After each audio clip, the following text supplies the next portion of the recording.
Welcome to the Wiser Talk, produced by Wizergos Software Solutions, the premier low-code company of India. Our host today is Avinanda Ghosh, a veteran of the financial services sector in India with over 30 years of experience. He culminated his service career as the CFO, CIO, and CISO of a public sector general insurance company. Mr. Ghosh is a low-code evangelist and is presently an advisor to Wizergos.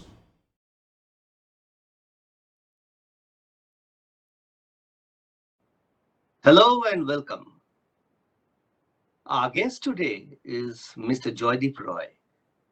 Mr. Joydeep Roy is a veteran of the insurance domain, having put in nearly 35 years, spanning almost all the segments of the general insurance landscape. He started his career in the public sector with National Insurance Company Limited, and then later switched to the private sector to join IFFCO Tokio General Insurance. He went on to become the head of their corporate marketing group and then took over as the CEO of its subsidiary, the IFFCO Tokio Insurance Services Limited. In 2014, Mr. Roy left the shores of India to join Phoenix of Botswana Assurance Company Pty Limited in Gaborone as their CEO. He led the company to 100% growth. Now that's saying something. He later joined the Reliance Insurance Company Tanzania Limited as its chief operating officer, working out of Dar es Salaam. In 2018, Mr. Roy returned to India and joined Safe Risk Insurance Brokers to lead their expansion efforts. He's been with them ever since. Mr. Joydeep Roy is an associate member of the Insurance Institute of India. He lives in Calcutta. Joydeep, good morning and welcome. Morning. Actually, I want to start, Joydeep, by posing a sort of a tricky adage.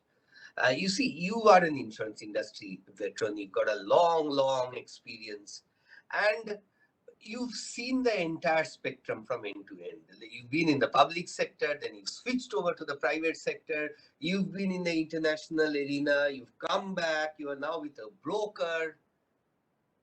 You see, there's an adage amongst us, the insurance people, saying that the government has no business being in the business of insurance. That's a very intriguing thing which we've been hearing for a long time. What do you think of that? I'm sure. Actually, I'm happy to hear that. Very happy to hear that, because if the government wasn't there, we wouldn't have come into a position where we would be able to say this. Imagine yourself 35 years ago or 34 years ago, like me, when we started in the insurance sector. There was not enough private sector investors who had that kind of capital, that kind of commitment to go into deepest corner of the country, take social calls, and accept operational deficits consciously. Yeah. So since the government did insurance business for a substantial amount of time, the sector developed to a level where private sector, private capital can now come in and see it profitable, and we are thankfully in a position where we can say that the government has no business in insurance. I'm so happy that we are being able to say this, because if it was not government in the business, we would never have been able to say that. Yeah, so government has played its role by making itself a bit redundant. That's what you're saying. Yes, And, yes, and, sort and of, that, yes. that's a I good thing. won't, it's still not redundant. The four public sector companies still has a substantial amount of market share, very substantial amount of Yeah, market share. yes. Their That's on the reach general is insurance side. to levels, their their reach is to levels where private sector finds it very difficult to go, even now with these advanced technologies and uh, quite Yeah, quite a large amount of capital. It yes, still find yes. it difficult to go. Yes, yes, yes. See, I'm sure, as I was telling you earlier, that you watch closely the different segments of especially the general insurance industry, Yeah, the public, yeah, the private, the foreign, underwriting, claims, different activity verticals, the yeah. brokers, how they do the entire gamut of the insurance domain. Now, with your 34 years of experience, you've also seen the evolution, the total evolution from the earlier period to today. And like Yeah, many of us, I'm sure that would also, when we pause to think, it would almost surprise us as to how far we have come. Now, I would like to have, absolutely. because you are specially positioned with your knowledge and experience of all the different segments. So I would like to have your take on that. What have you thought about this? Where do you think we are today? And where would you imagine we would be a little down the road? Okay, I would say that among all these changes, there are two fundamental changes that has happened. Okay. First is that the turnaround times of various insurance activities have definitely come down. Uh, okay. Yeah, that's good. Quotes, quotes are being given in minutes. Policies are being given in hours. Claims are settled in days. That's that's great. When I started, quotes were given in days, policies were issued in months, and claims were settled in years. Well, then we've come a long So way. you've come a long way. The second thing that happens is Uh, that the reach of the insurance company, reaching a remote corner of the market is expensive. yeah, It sure. requires a certain amount of outlay of capital. Both these two, one is the turnaround time and one is the reach, has sorry, excuse me, has come down because of extensive use of innovative technologies. Oh, yeah, sure. Okay, so this is the main change that I see as you counted the public sector, the private sector, the brokers, the other intermediaries, the regulator. The main thing that has happened is that technology has enabled to bring down the turnaround time, and technology has enabled to reach the deepest corner of the market if Yeah, economically. yeah. And that I suppose, helps in the spread of insurance, the penetration, Right, if you will. the reach, the Yeah. reach, Yes. reach and Yes. the turnaround time. Yeah. One Yeah. one increases the efficiency of the product, the other increases the efficiency of the market, Market. Yeah. the reach of the Acha, yeah. however, just to carry on from this, you see, apart from all this observation, this improvement, if I may say, in the Indian market that you talked about, you also have international experience. And your international experience, I'm a little more curious about, is because many of our friends and colleagues, and yours as well, they have mostly moved to the developed markets like the US, the UK, Europe, etc., etc. But you have had a rather offbeat kind of market to go to. You went to Africa and you worked in a couple of places there. And I would just imagine as a layman, that the environment there would not only be much different from the developed countries, but also it would be different from the Indian insurance business environment. So I'm very curious to know, like, what kind of broad differences in the environment have you observed? What kind of business practices are different? And then who is ahead by how much? Like, what have the Indian insurers got to gain from them, or they have to gain from us? If you can throw a bit of a light on that. Okay, I'll just so that we are all on the level playing field. I worked in two countries in Africa.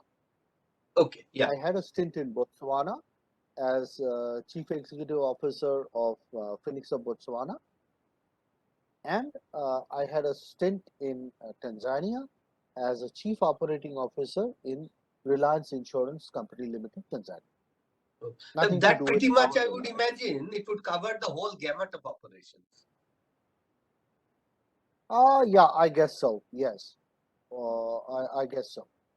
Now, when you look at African market, you have to realize a few things. The first is, if you look at Botswana, it almost gets all its practices from the South African market, and the South African market is pretty advanced. If you look at the insurance penetration worldwide, South Africa possibly comes at number one or number two in insurance. There is a Oh, 17% penetration of insurance in South Africa.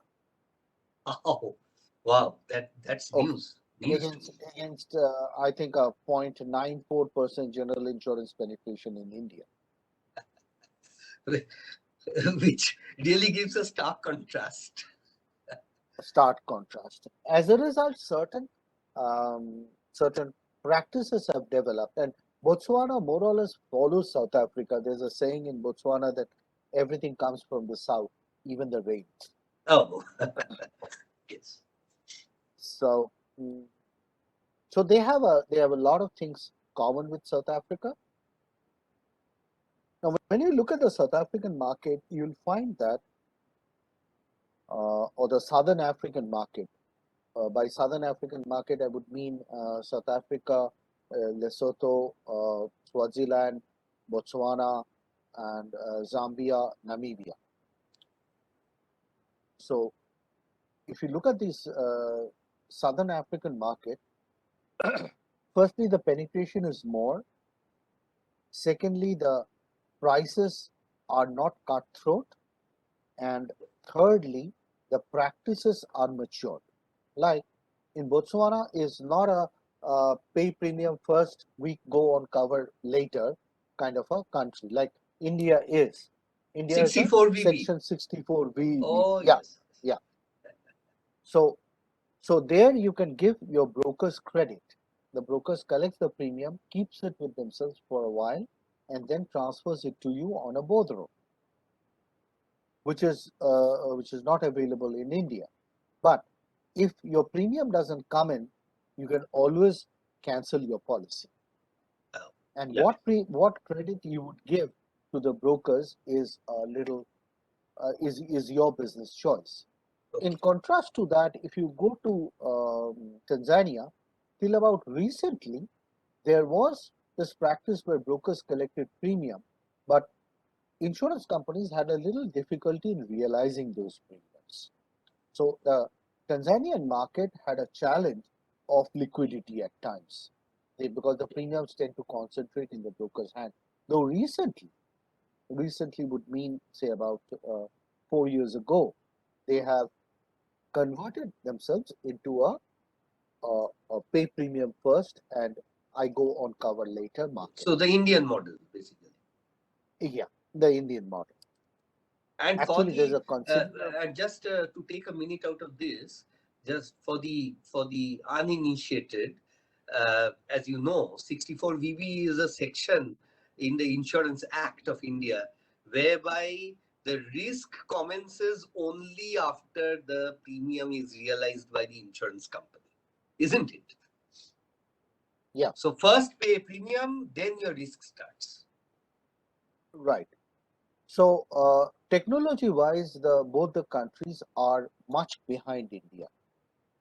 Oh, Much behind India. okay. Both the countries are much behind India. The softwares that they use there are have been in the Indian market for a very long time already. But there are certain expectations of the public. For example, I'll give you a very quick example of your you have a home insurance and your refrigerator conks off. Yeah. So Indian market, you would intimate the insurance company. They will take about 24 hours to depute someone. He would either come physically or talk to you over telephone, look at your fridge, and ask you for an estimate. Then he would give you a go-ahead. You would repair the fridge, give him the paid bills. He would submit a report to the insurance company, and the insurance company would pay your claim. Now, each of these activities, if you all have different turnaround times, and if you all take them together, it might, at the best, it might take about 2 weeks for you to settle that claim. Yeah.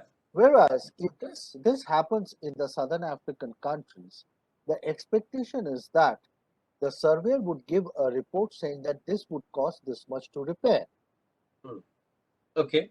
and this is the loss, and you pay that up. Oh, The much entire quicker. thing is done within much quicker. That is the expectation. There's no technology here. There's no technology. It's just the expectations Business. of the market, Yeah. business. Like in India, if you settle a claim for 14 days, after 14 days, your boss might give you a pat on the back. Okay, that's a good settlement. Ah. If the same claim is settled for 14 days in Botswana, your boss would say that, were you sleeping on your work, son? What were you doing? Yes, yes, yes.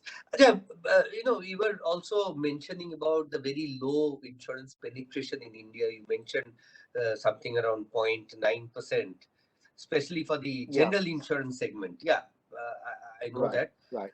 But I would imagine, as an insurance expert, domain person myself, that if the penetration of insurance increases, it's a win-win for all. Yep. The the Any day. the the risk spread increases, which is the basic concept of insurance. Premiums therefore will come down. It will benefit the insured.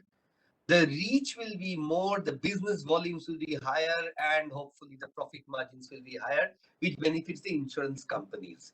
So everyone Right? wants the penetration to increase, but after Mhm. years, and why years, decades, there is still a very minimal penetration at 0.94 or whatever, less than 1% of the market, potential market. Now, Yeah, although it is low, okay, admitted and agreed, but I was thinking of, a lot of people think that, you know, insurance, there's another adage called insurance thrives on tragedies. It's a very sad statement to make, but it is a ground reality of sorts. And the recent tragedy of COVID, let us say, which the world is mourning, that would have yeah, given a push to the insurance mindset of the people, perhaps a big tragedy or a government initiative. For example, as you know, and everybody knows, motor insurances has been always one of our most profitable and flourishing lines. But motor insurance is mhm, started, it's given an initial fillip by a regulation of the government, a mandate of the government in the mhm, Motor Vehicles Act.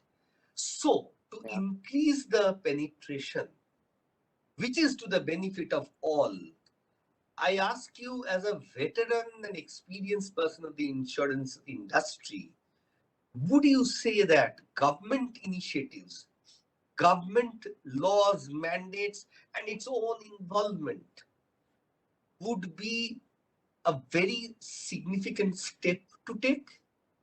What is your wish list from the government for the improvement of the insurance domain in India? Okay. I would break this question into a few parts. Yeah. Uh, the first is that you said uh, insurance is a business where it sort of feeds from disasters. Feeds from disasters. Well, it's Yes. yes and no. It was only after COVID that first time in my 34 years of insurance experience in the sector in various positions, I found people walking into a broker's office asking that, do you have health insurance policies to sell? I mean, Period. walk-in clients never seen. But Yes. imagine that this is a 1-year contract. Tomorrow, if the COVID is not there, you are not going to get renewals unless you have been able to explain to your clients that I don't sell claims. I sell you a good night's sleep. Great. You buy the policy, Great. and you rest assured that if something happens, I'll pay you. And what he gains, the benefit, the utility that he has is that every night he sleeps well Correct. because he has a policy to rest upon. His money, the premium is earned. Yeah. Okay. Very, very well. So disasters, laws, mandates, they can give a start, but it is pure business that can sustain. So yes, the government can make laws and start an insurance. You remember in 1991, after the Bhopal gas tragedy, they Yes. came out with the Public Liability Insurance Act, which says that if you handle certain hazardous chemicals, you got to take public liability insurance. And it's 30 years from now on. Still now, the public liability insurance kitty is limited to that. Oh. Nobody is going ahead and buying that insurance unless they have to. So it gave the fillip, but it could not carry the flames. Take cyber insurance on the other hand. Nobody gave a fillip, Yeah. but people are buying cyber insurance retail. Nowadays, people are buying cyber insurance retail. People like you and me are buying cyber insurance. Yes. See, from Because my there is a business perspective, sense. no, I'd like to butt in here a little bit. Taking cue from what you said is that the government regulation can kickstart something, but it cannot sustain the momentum. That's right. So to That's right. sustain the momentum, I believe, again, what you did not say in so many words, but from what comes out from what you said is that sustenance of momentum comes from awareness. So once that guy has got COVID and he comes in and there's a regulation for that gas tragedy, chemical handling, he takes, and then he realizes that it's actually to his benefit.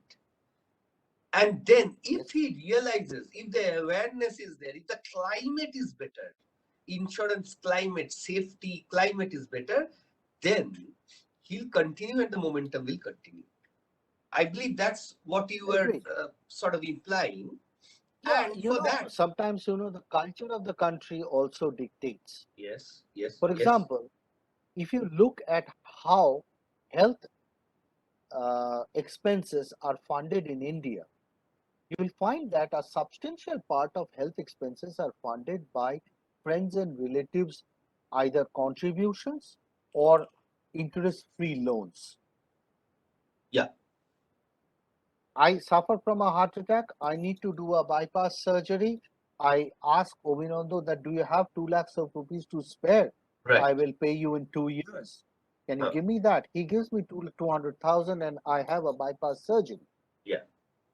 If I did not have that, if that cultural base was not there, that cultural crossnet was not there, yeah, yeah, I would have had no choice but to go in for insurance. yeah, that would be a sort of a forced choice. Yeah, forced choice, whatever. But since let me imagine it from the other side. If there is insurance available, and if only my mindset, my awareness, my education was such, then I would have straight away gone there and not be dependent on the whims and fancies of my friends who may not be present also at that time when I need them most. Absolutely. So this Coming is from a an urban systematic, mindset. systematic a structured kind of thing which I can avail of, or else depend partly on destiny and so. Okay, so That's right. yeah, but for to my fundamental original question of what is your wish list from the government for the spread of insurance and for insurance penetration, would you have something to say, a bucket list? See, the the government in 2001 came up with this Insurance Regulatory and Development Authority, IRDA, Yes. Yes. 2000. I think it was 99 or 2000. Just correct me on the date. Uh, you see, it was first named the Insurance Regulatory Authority, Yeah, I and remember that. then the name Long was back. changed to Insurance Regulatory and Development Authority. I expect that a regulator like IRDA has two roles. One is to make sure that no oligopolistic or monopolistic control is taken over in the market and there is a level playing field for everyone. Equal And there is an opportunities. ease of equal opportunity and there is an ease. There is no artificial barriers. There is a transparent requirement of forming an insurance company. Anybody with certain amount of money should be able to form an insurance company if they have a business idea. That's the regulator part. The other is the development part where IRDA gives direction. The people sitting at IRDA, I would expect that they would be able to see or predict with reasonable certainty how the economy and the market would look like 10 years ahead. Hmm. And they would form rules and regulations and incentives and pushes and what so that the industry moves towards that level, that point 10 years down the line. So that is the development part. So a regulator's role of creating a level playing field and regulating undue competition, and the regulator's role of developing and giving the market, giving the industry a direction to go, Yeah. are the two requirements from the government. Government. The Two rest, the fundamental public sector, private sector can handle. wish lists that you would have Yeah, from the government. Yeah. But right. These are the two fundamental. Yeah, talking of development, just to round up this point, you mostly talked about like the regulators, the body yeah, would try to visualize or envision like what are the areas, sunrise areas of insurance coming up in the future, what could be the potential demands, and accordingly issue advisories or even guidelines or guidances, etc. Fine. And I know that we means all insurance people, they know that there are certain ways to little bit force feed also, like say mandating a certain percentage of your business in the rural segment, for example, so that people are going there and some opportunities uh, building up out there. But what would you say to this, that part of this development, Philip, should also be the development of the support environment, like maybe the brokers environment, agents environment, or the technology environment, enablement environment for that matter. So right. would that also be something which you think is essential for the growth and penetration of the insurance industry? That's a fantastic angle that you have given me. I would just like to expand on what you say. Is that it's very easy for a regulator to mandate that you got to go in the rural sector. I Yeah. would take my experience. Uh, I used to work for a private sector insurance company who had a subsidiary whose main objective was to spread insurance into the B and the C class of cities. Oh, So I okay. used to head that organization. Now, there I found very peculiar challenges. Now, when you got to go into a B or the C class city, suppose I need to open an office in Gaya, or I need to open an office in, say, Balurghat, or maybe Hisar, or That's in Punjab. maybe in Yeah. Churu. Yeah. Maybe in Churu Churu. in Rajasthan. Yeah. Yeah. Suppose I want to open an office. If I have only enough business that can sustain maybe one person's and an office. Yeah. But a one person office is not efficient. I got to employ at least 2 to 3 persons. I Okay. need a supervisor. I need a supervisor. I need a regular reporting system. I need higher officials to visit that office regularly Yeah. so that that office thrives and develops into a self-sustaining unit. Correct. Now, the break-even for this often used to, I'm talking 20 years ago, or maybe not 20, maybe 16 years ago. The break-even for this used to take almost 2 to 3 years. Okay. Now, if you give me the same challenge, I would have possibly given you a break-even in, say, 9 months, or maybe just about a year, because I have better technology in my hand, right? This better technology allows me to have regular interaction with them. I bring down the cost of traveling. I bring down the cost of supervision, and Yes. I spend more money on people at on the feet on street, and I get better business, and I break even maybe in, say, 1 year. So Or this is first. maybe also in the decision making system, because we sense the data Absolutely. through your system, then the decision from the head office can go faster, probably. Right. Absolutely. The actuarial So valuations of premium maybe I can be done at the I head I office level. I don't know about that. I don't know about that, but the plain and simple operational margin you would start seeing in months instead of what was calculated in years. Yes. Okay. The Very good. other example I would like to give you is that when in 2003 the brokers came in, Yeah. it was not allowed for the brokers to have sub brokers. Why? Because again there was not enough technology to control. Okay. It would go unbridled, and you have to trust on people's personal morality to develop an ethical business practice, which is not really a business sense. Yeah. And it's not You regulatable. know what? It's not regulatable. Yes, it's not tangible. You cannot touch feel that. Correct. Now we have a new system called points of sale. A broker can have points of sale. The points of sale are connected to the brokers by a standard software.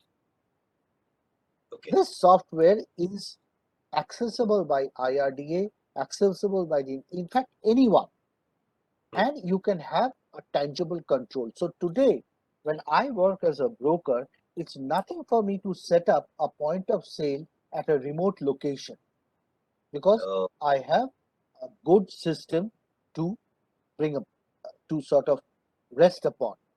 Yeah. This is what IRDA is doing, making technology possible to for the insurance companies and the brokers to reach out to the remote areas at a efficient cost. It was really wonderful talking to you about the overall insurance climate, the domain, and probably the future of insurance as an entirety. Thanks for that, and it was quite illuminating for me.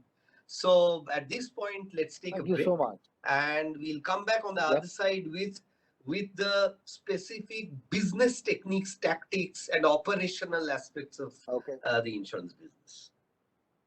Fantastic. I totally agree with you. Let's take the break here. Thank you. Thank you.